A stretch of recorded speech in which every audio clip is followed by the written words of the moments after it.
जस्तो चाहिँ features of HTML र एचटीएमएल को फर्स्ट फिचर छ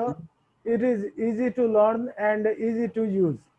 र एचटीएमएलले चाहिँ लर्न गर्न पनि इजी हुन्छ है अलिकति मेहनत गर्यो भनेपछि पनि इजिली लर्न गर्न सक्छ र त्यस्तै गरी यसलाई युज गर्नको लागि पनि सजिलो हुन्छ अथवा चाहिँ हामीहरू इजिली युज गर्न सक्छौँ र त्यस्तै गरी इट इज प्लेटफर्म इन्डिपेन्डेन्ट र प्लेटफर्म भन्नाले कम्प्युटर सिस्टम र त्योसँग रिलेटेड अपरेटिङ सिस्टमलाई चाहिँ हामीहरू प्लेटफर्म भन्न सक्छौँ जस्तो कुनै कम्प्युटरमा विन्डोज अपरेटिङ सिस्टम छ भनेपछि त्यो एउटा प्लेटफर्म भयो र त्यस्तै गरेर कुनै कम्प्युटरमा लिनक्स अपरेटिङ सिस्टम छ भनेपछि त्यो चाहिँ डिफ्रेन्ट प्लेटफर्म भयो र त्यस्तै गरेर कुनै मोबाइल डिभाइसेसहरूमा एन्ड्रोइड अपरेटिङ सिस्टम छ भनेपछि त्यो चाहिँ डिफ्रेन्ट प्लेटफर्म भयो त्यस्तो प्रकारको चाहिँ हामीहरूको डिभाइसेसहरूमा विभिन्न प्लेटफर्महरू हुन्छन् र हामीहरूको एचटीएमएल चाहिँ त्यस्तो प्लेटफर्महरूसँग चाहिँ डिपेन्डेन्ट हुँदैन अथवा चाहिँ कुनै एउटा ठाउँमा एचटीएमएलमा लेखेको कोडहरू चाहिँ हामीहरू विभिन्न प्लेटफर्महरूमा हेर्न सक्छौँ अथवा चाहिँ इजिली भ्यू गर्न सक्छौँ जस्तो विन्डोजमा लेखेको एचटीएमएलको कोडहरू हामीहरू एन्ड्रोइडमा त्यस्तै गरेर लिनक्समा एप्पलको अपरेटिङ सिस्टम जसले हामीहरू म्याकेन्टस अपरेटिङ सिस्टम भन्छौँ त्यस्तो प्रकारको अपरेटिङ सिस्टमहरूमा पनि इजिली हेर्नु त्यस्तै गरेर नेक्स्ट फिचर छ images video and audio can be added to a web page र एचटीएमएलको युज गरेर हामीहरू आफ्नो वेब पेजमा इमेजेसहरू भिडियोहरू अडियोहरूलाई चाहिँ इजिली एड गर्न सक्छौँ र त्यस्तै गरेर hyper text can be added त्यस्तै गरेर हामीहरूको वेब पेजहरूमा चाहिँ हामीहरू हाइपर टेक्स्टहरू एड गर्न सक्छौँ र हाइपर टेक्स्ट भन्नाले चाहिँ लिङ्कहरू एउटा पेजबाट अर्को पेजमा मुभ गर्नको लागि चाहिँ जुन टेक्स्ट चाहिन्छ अथवा चाहिँ जुन लिङ्क चाहिन्छ त्यस्तो प्रकारको लिङ्कहरू अथवा चाहिँ टेक्स्टहरूलाई चाहिँ हामीहरू हाइपर टेक्स्ट अथवा चाहिँ हाइपर लिङ्क भन्छौँ र एचटीएमएलको युज गरेर हामीहरू हाइपर टेक्स्ट र हाइपर लिङ्कहरू आफ्नो पेजहरूमा चाहिँ दिन सक्छौँ त्यस्तै गरेर it is a markup language र त्यस्तै गरेर एचटीएमएल भनेको चाहिँ हामीहरूको मार्कअप ल्याङ्ग्वेज र मार्कअप ल्याङ्ग्वेज भनेको त्यस्तो प्रकारको ल्याङ्ग्वेज जसले चाहिँ मार्कअप ट्यागहरूको युज गर्छ मार्कअप ल्याङ्ग्वेजले चाहिँ प्रोग्रामिङ स्टेटमेन्टहरू अथवा चाहिँ प्रोग्रामिङमा युज हुने विभिन्न भ्यारिएबलहरू त्यस्तै गरेर लुपहरू र त्यस्तै गरेर कन्ट्रोल स्टेटमेन्टहरू त्यस्तो कुराहरू युज गर्दैन मार्कअप ट्यागहरूको चाहिँ युज गर्ने भयो है र त्यस्तै गरेर यहाँ लेखेको छैन एउटा अर्को फिचर छ HTML is not case sensitive HTML चाहिँ हामीहरूको केस सेन्सिटिभ हुँदैन र केस सेन्सिटिभ हुँदैन भन्नाले के होला केस सेन्सिटिभ भनेको के होला कोही भन्न सक्छ केस सेन्सिटिभ र त्यसपछि हामीहरूको अर्को टपिक छ वाइ लर्न एचटीएमएल एचटीएमएल चाहिँ हामीहरूले किन पढ्ने भनेर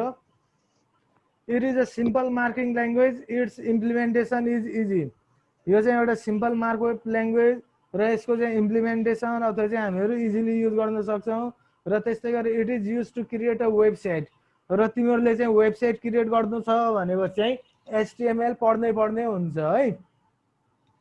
पछि पेजहरूलाई डाइनामिक बनाउनको लागि चाहिँ हामीहरू अन्य प्रोग्रामिङ ल्याङ्ग्वेजहरूको युज गर्छौँ र स्टेटिक पेजहरू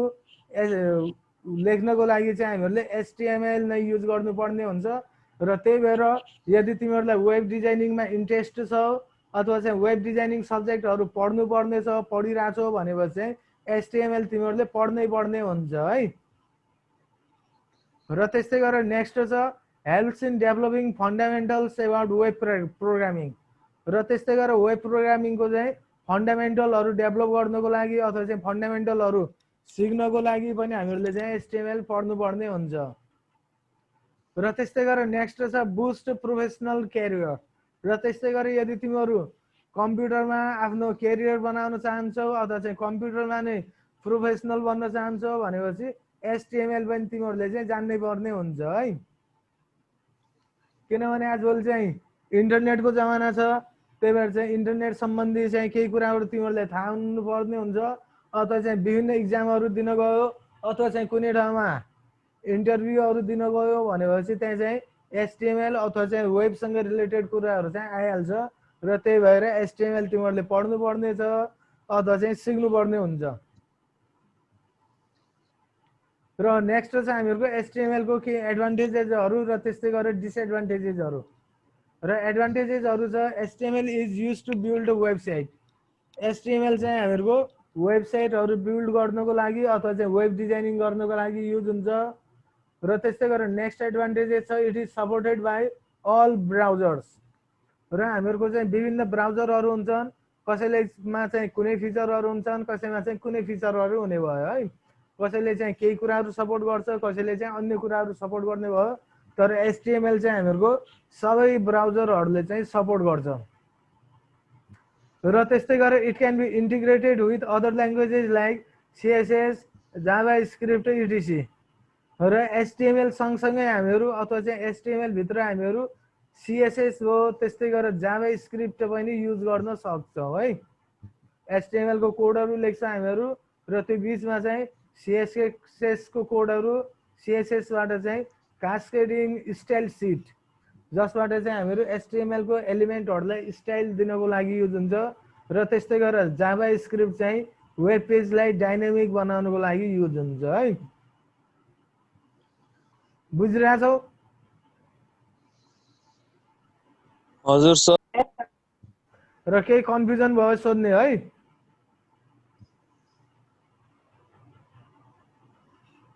ओके र हामीहरुको HTML को केही डिसएडभान्टेजेसहरु पनि छ जस्तो फर्स्टमा छ HTML can create only static web pages so for dynamic web pages other languages have to be used HTML को युज गरेर हामीहरु स्टैटिक वेब पेजेसहरु मात्रै क्रिएट गर्न सक्छ है र स्टैटिक भनेको के र जस्तो म तिमीलाई यहाँ डेफिनेसन देखाइदिन्छु स्टैटिक र डायनामिक को static website usually come with a fixed number of pages that have a specific layout. When the page runs on the browser, the content is literally static and does not change in response to user actions. A static web page is usually created with HTML and CSS in simple text editors like Notepad. र static web पेजेसहरुमा चाहिँ web पेजको layout चाहिँ specific हुन्छ अथवा चाहिँ केही fixed layout मात्रै हुने भयो र युजरले चाहिँ इन्टरेक्सनहरु गरेर अथवा चाहिँ युजरले चाहेको एक्सनहरुमा चाहिँ हामीहरुको वेब पेजहरु चेन्ज हुने भएन र स्टैटिक वेब पेजलाई चाहिँ हामीहरु HTML र CSS मात्रै युज गरेर पनि डिजाइन गर्न सक्छौं है If you need a website similar than 3 pages, optimizing a proper choice will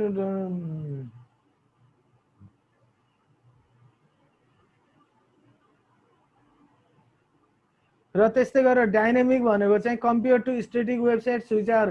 purely informational or dynamic website is more functional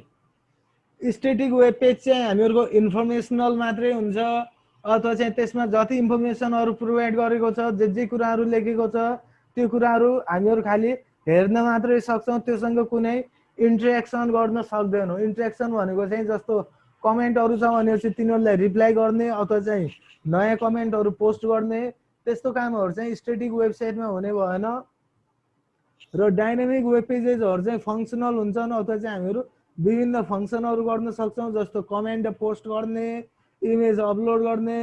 त्यहाँ एडमिनसँग चाहिँ इन्टरेक्सनहरु गर्ने त्यस्तो कामहरु चाहिँ web pages are very simple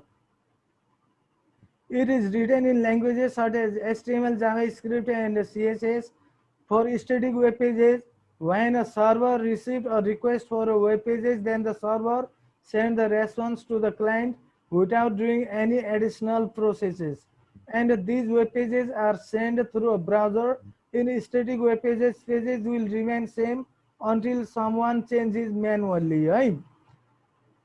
र त्यस्तै गरेर dynamic web pages are written in the languages such as CGI, Ajax, ASP, ASP.NET, etc. In dynamic web pages, the content of the pages is different from the different visitor. It takes more time to load than the static web page. Dynamic web pages are used where the information is changed frequently. For example, stock price, weather information. र यहाँ के डिफरेन्सहरु पनि दिएको छ र बुझ्यौ हैन static र डायनामिक भनेको बुझ्यौ त्यस्तै गरेर HTML को चाहिँ सेक्युरिटी फिचर गुड हुँदैन भनेर पनि रहेछ है र यो चाहिँ डिसएडभान्टेजेसहरु हो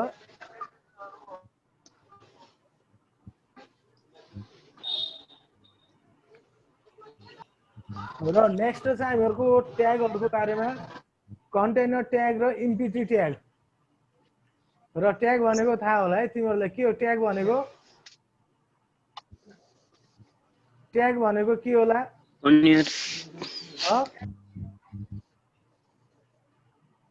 ट्याग भनेको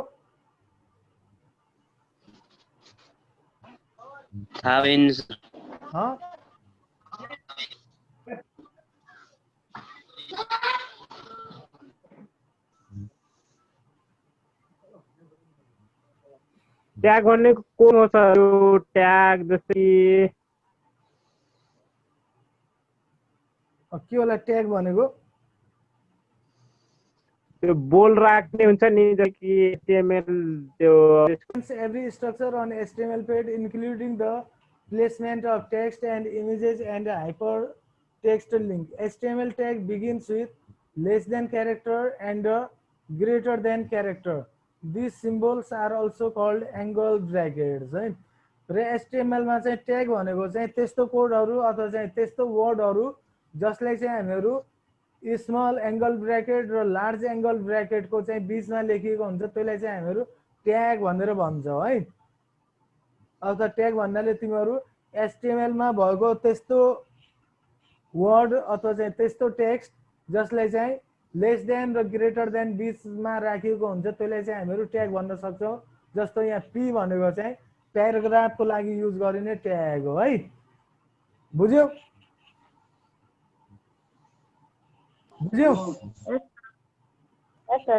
त्यस्तो प्रकारको वर्ड अथवा चाहिँ लेटर अथवा चाहिँ टेक्स्ट जसलाई चाहिँ यो एंगल्ड ब्रैकेटहरु यसलाई चाहिँ एंगल्ड ब्रैकेट भन्न सकिन्छ है एंगल्ड ब्रैकेटहरुको बीचमा राखिएको हुन्छ त्यो भनेको चाहिँ ट्याग र HTML मा चाहिँ हामीहरुको मेनली दुईटा टाइपको ट्यागहरु हुन्छ एउटा चाहिँ कन्टेनर ट्याग र अर्को चाहिँ empty tag in this you learn the difference between the two most HTML elements consist of a starting tag and ending tag and everything that comes between the two tags which is known as element contents. Here is an example of element with a starting tag and an ending tag and the content. र most HTML एलिमेन्टहरुमा चाहिँ के हुन्छ हामीहरुको starting tag हुन्छ जस्तो यसमा चाहिँ p भनेको यो भनेको स्टार्टिङ ट्याग भयो र त्यस्तै गरेर यो लास्टको भनेको चाहिँ हामीहरुको एन्डिङ ट्याग भयो र यो दुईटा बीचमा आउने कुराहरु चाहिँ हामीहरुको कन्टेन्ट भयो है अथवा चाहिँ एलिमेन्टको कन्टेन्ट यो ट्याग एलिमेन्टको चाहिँ हामीहरुको कन्टेन्ट भयो जस्तो यहाँ चाहिँ कन्टेन्ट हामीहरुको हेलो वर्ल्ड भनेर र when tags are part of an element that have content the tag are called container tag र त्यस्तो ट्यागहरु जसमा चाहिँ के कन्टेन्टहरु हुन्छ तिनीहरुलाई चाहिँ हामीहरु कन्टेनर ट्याग भन्छौं है बुझ्यो कन्टेनर ट्याग भनेको यस सर त्यस्तो प्रकारको ट्यागहरु जसमा चाहिँ के कन्टेन्टहरु हुन्छ अथवा चाहिँ हरेक HTML एलिमेन्टमा चाहिँ अथवा चाहिँ HTML को एलिमेन्टहरुमा एउटा स्टार्टिङ ट्याग हुन्छ र अर्को चाहिँ एन्डिङ ट्याग हुन्छ र स्टार्टिङ ट्याग र एन्डिङ ट्याग को बीचमा आउने टेक्स्टलाई चाहिँ हामीहरु कन्टेन्ट भन्न सक्छौं अथवा चाहिँ एलिमेन्टको कन्टेन्ट भन्न सक्छौं र त्यस्तो प्रकारको ट्यागहरु जसमा चाहिँ ट्यागहरुको चाहिँ के कन्टेन्टहरु हुन्छ त्यस्तोलाई चाहिँ कन्टेनर ट्याग भनिन्छ र इम्पिटी ट्याग भन्नाले चाहिँ some elements only have a single tag and therefore cannot have any content र केही एलिमेन्टहरुमा चाहिँ हामीहरुको ट्याग मात्रै हुन्छ र तिनीहरुमा चाहिँ केही कन्टेन्टहरु हुँदैन है र कुनै ट्यागहरुमा चाहिँ ट्याग मात्रै हुन्छ र केही कन्टेन्ट हुँदैन र त्यस्तो प्रकारको ट्यागहरुलाई चाहिँ इम्पिटी एलिमेन्ट्सहरु अथवा चाहिँ इम्पिटी ट्याग भनेर भनिन्छ जस्तो यहाँ एक्जाम्पल छ ट्याग नेम मात्रै दिन्छ त्यसमा चाहिँ एउटा ट्याग मात्रै हुन्छ त्यसको चाहिँ एन्डिङ ट्याग पनि हुँदैन र केही कन्टेन्टहरु पनि हुँदैन त्यस्तो प्रकारको ट्यागहरुलाई चाहिँ इम्पिटी ट्याग भनिन्छ है बुझ्यौ इम्पिटी ट्याग भनेको यस सर ल कन्टेन्ट र इम्पिटी ट्यागमा चाहिँ कन्टेन्ट हुने भएन है जस्तो ट्याग नेम त्यसपछि यहाँ प्रोपर्टिजहरु तिनीहरुको के भ्यालुहरु दिन सकियो र इम्पिटी ट्यागहरु छन् जस्तो हामीहरुको br भन्ने इम्पिटी ट्याग यसले चाहिँ लाइनलाई ब्रेक गर्नको लागि युज गरिन्छ त्यस्तै गरे एसआर ले चाहिँ एउटा लाइन ड्र गर्नको लागि, आइएमजी ले चाहिँ इमेज इन्सर्ट गर्नको लागि र इनपुट ले चाहिँ हामीहरुले कुनै इनपुट भ्यालुहरु दिनु छ भनेको चाहिँ इनपुट ट्याग युज गरिन्छ। त्यस्तै गरेर डब्लु र त्यसपछि फाइलको नाम दिने HTML डट सुरुमा फाइलको नाम र त्यसपछि .html यस HTML सर दिँदा पनि हुन्छ, HTML दिँदा पनि हुन्छ है।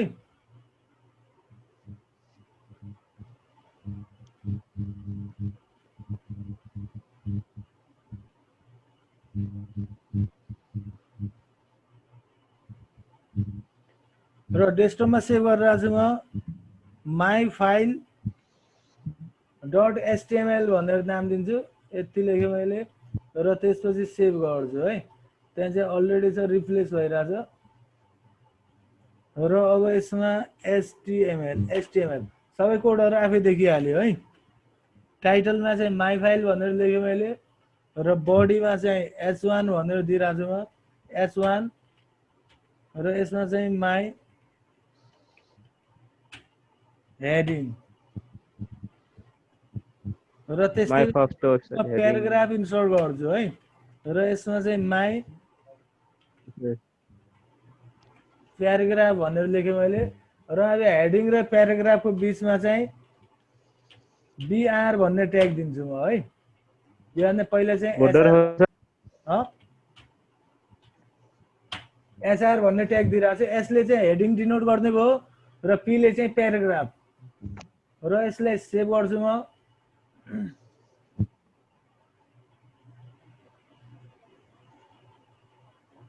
र त्यसपछि यहाँ छ है माई फाइल भन्ने र यसलाई ओपन गरौँ।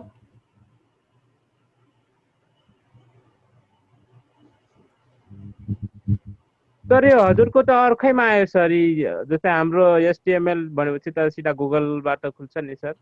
त्यो चाहिँ ब्राउजरहरु हो, तिम्रो चाहिँ जुनसुकै ब्राउजरको पनि युज गर्न सक्छौ। यो चाहिँ ब्रेभ भन्ने ब्राउजर हो है। कुन सर? ब्रेभ हल्का कमै बुझिन्छ भनेर त्यसमा रिभाइज गर्दाखेरि सुनेर बुझिन्छ सर। ल हुन्छ ल ल आज हाल्दिउँला म। जस्तो यहाँ आयो है हामीहरुको र आजको त रिकर्ड पनि ल रिकर्ड भइरहेको रहेछ है। जस्तो सुरुमा चाहिँ म्या हेडिङको स्पेलिङ रङ भइरहेको छ हामीहरुले, त्यही भएर यस्तो देखियो है हामीहरुको। र यो चाहिँ एचआर ले हामीहरुको जुन यो लाइन देखिरहेछौ लाइन, हजुर सर, यो लाइन चाहिँ हामीहरुको एचआर ले डिस्प्ले भएको है। र जस्तो एचआर ले Yes, sir. हटाइदियो भनेपछि हामीहरुको अब चाहिँ त्यो लाइन आउँदैन हामीहरुको। जस्तो सेभ गरे मैले, अब रिलोड गर्यो भनेपछि हामीहरुको लाइन हट्यो है। र त्यस्तै गरी बीआर ले चाहिँ जस्तो माई पछि चाहिँ अब म बीआर ट्यागको युज गर्छु, बीआर। र अब यसले चाहिँ हामीहरुको लाइन ब्रेक गर्ने काम गर्छ होला है। ल अब यहाँबाट चाहिँ लाइन ब्रेक भएर अर्को लाइनमा डिस्प्ले भयो हैन हामीहरुको। Yes, sir. एउटै लाइनमा छ तर यहाँ बीआर ट्यागको युज गर्दाखेरि हामीहरुको यो लाइन यहाँसम्मको एउटा लाइनमा र त्यसपछि यहाँबाट चाहिँ हामीहरुको लाइन चेन्ज भयो। र त्यस्तै गरेर यसकै तल एचआर लेख्यो भनेपछि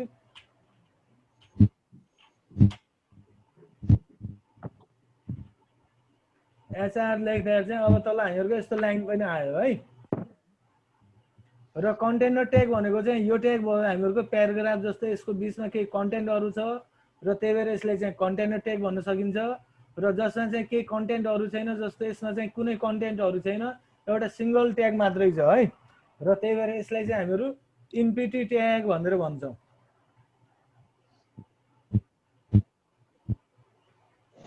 बुझ्यौ? Yes, sir.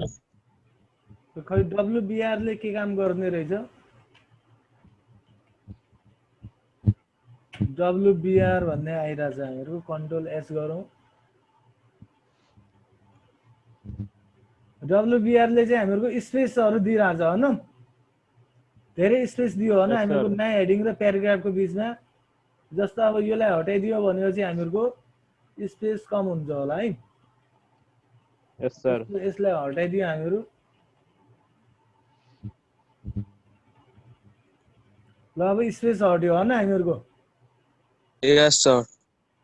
र त्यस्तै गरेर अर्को यो इमेज चाहिँ इमेजहरू इन्सर्ट गर्नुको लागि हुन्छ, यो चाहिँ हामीहरू पछि पढ्छौँ अर्को च्याप्टरमा। र त्यस्तै गरी इनपुट चाहिँ हामीहरूले कुनै इनपुटहरू दिनु छ भनेपछि जस्तो टेक्स्ट इन्टर गर्नु छ अथवा चाहिँ अन्य केही भ्यालुहरू इन्टर गर्नु छ भनेपछि त्यस्तो इनपुटहरू दिनको लागि चाहिँ हामीहरूको इनपुट ट्यागको युज हुन्छ। इनपुट भनेको के हो सर? इनपुट भनेको हामीहरूले युजरले दिने इनपुटहरू, जस्तो तिमीहरू नाम इन्टर गर्छौ नि है भनेर आइरहेछ होइन, इनपुट भयो। टाइप चाहिँ टेक्स्ट भनेर दिइरहेको छु म, र नेम चाहिँ